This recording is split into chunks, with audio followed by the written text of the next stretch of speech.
Wrestlers are some extremely larger-than-life characters who put their bodies on the line to entertain fans. However, whether they want to or not, they may reveal too much about their personal lives at times, and it usually does not end well. There's some wild stories about what wrestlers have done when they are not wrestling, and for fans, it's morbidly interesting to see what these wrestlers end up revealing. With that being the case, let's take a look at some of the times that wrestlers revealed way too much personal information about themselves or each other. Before we get into the rest of the video, don't forget to press that like button and make sure you subscribe to Wrestling Rambles with notifications on.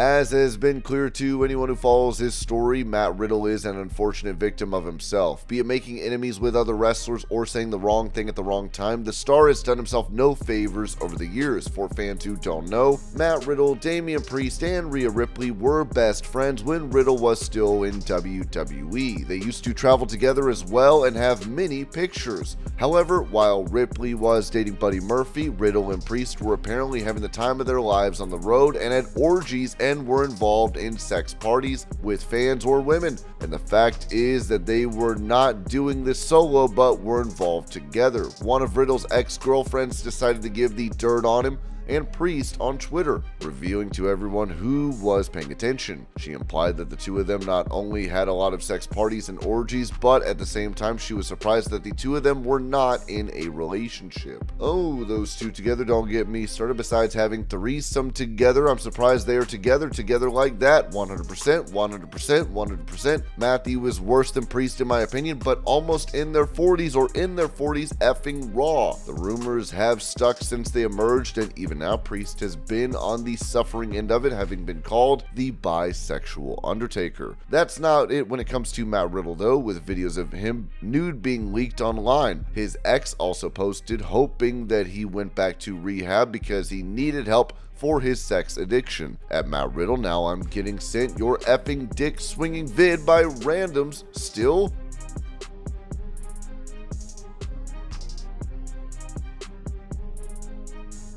When Matt Riddle was released from WWE, it was not done in a way where the star was hurt. While it came on the back of a controversy where Riddle was named, with him accusing an airport policeman of having molested him, WWE decided to do it, along with a bunch of other names, and for the most part it went without speculation about the many reasons this could be the case, given all the existing issues that Riddle was already involved with. Matt Riddle, though, decided to do further damage to his reputation, talking about exactly how bad it was in WWE for him, as he had been flagged 3 times and had failed multiple WWE drug tests for hard drugs before his departure. I went to the strip club and did some cocaine a couple times, Riddle said. That was the first one. Well, that was for all of them. It was cocaine each time. Sometimes you get tested, say at the end of 1 month and the beginning of another month. So there was 1 week where I failed, bang, bang, didn't know I failed the second one. By the time I found out I failed the first one, I got 2 right at 1. So I think that's why they were a little more lenient with us. They gave him chances and he was going to be tested on a weekly basis. However, he ended up partying a bit and was flagged again by a drug test. He went to rehab after that, but eventually was let go.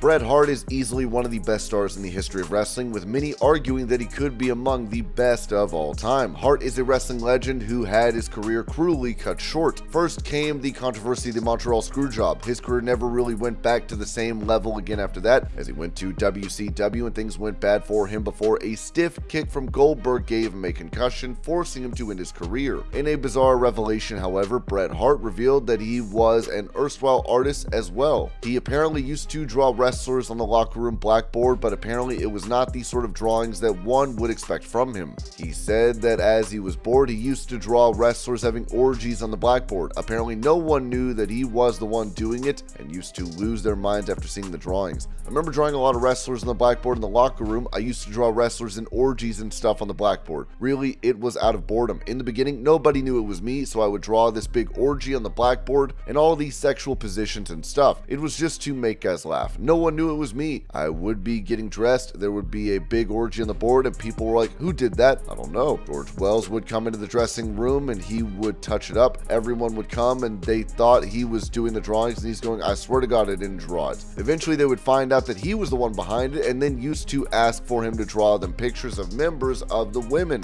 Eventually they knew it was me, and the wrestlers would ask me to draw them. They would go, this happened last night, and then I would draw a perverted made up version of what happened the night before at the bar with some girl. I would draw something and I would notice Andre the Giant would laugh so hard. He really loved my drawings. The crazier the better. When I say Andre laughed, he was in a lot of pain, but he would laugh so hard and loud. Not everyone was a fan of his work, and apparently there were people who got mad, including Steve Lombardi. Apparently he eventually liked it as well, and Vince McMahon gave Hart carte blanche to draw anyone and anything he wanted.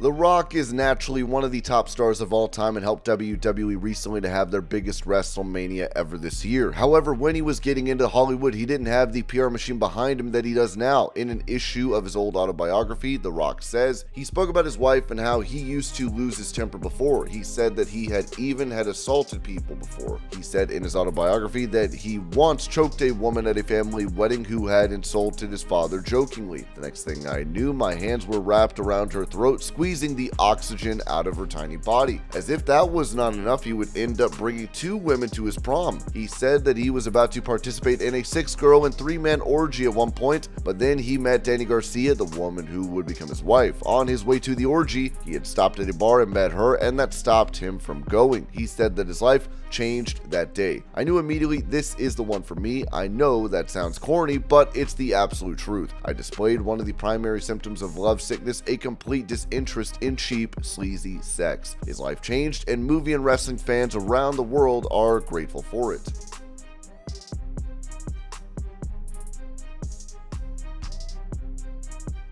The British Bulldog is an icon of the wrestling world and well loved by wrestling fans, but as it turns out, he was not really the best person at home. In her book, Diana spoke about Bulldog and said that he would drug her and then proceed to sleep with her, and she would have no recollection of it. I bit my lip after taking the orange juice Davey gives me at night. I'll wake up in my bed and not remember how I got there. Davey tells me not to worry. He says, I took care of you. I covered my face in my hands. And sometimes he'll say, you were really cute last night. And I'll ask him, what do you mean? He'll answer, oh, you were really cute. You looked really pretty last night, almost as if we'd had incredible sex or something. But I have no idea what the heck he's talking about. The book she wrote was pulled from the shelves when Martha Hart, Owen's wife, filed a lawsuit, and many of the Hart family have called the book a pack of lies. But since Diana's the one who is alive, she's the only one who can say if they were lies or not.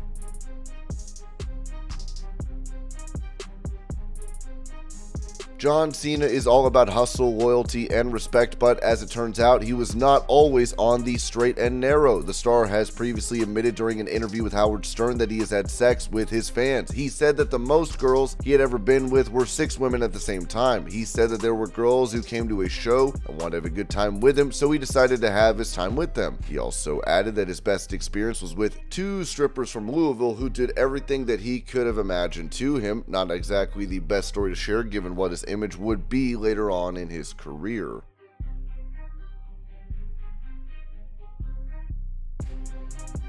Mick Foley is known for being a wholesome but legendary character in WWE. He took every risk and did whatever it took to entertain fans, while seemingly loving the pain he was feeling in the process. Talking about Mick Foley in an interview, Teddy Long said that Foley used to have sex with a lot of women who were always looking forward to meeting him. He said that once Foley was having sex with a woman on the back of a ring truck. Ron Simmons was there as well. Apparently, Foley decided that during that time, what he wanted most was a hand to hold onto for support, and so he held onto Ron Simmons' hand. That must have been a rather awkward moment for everyone involved.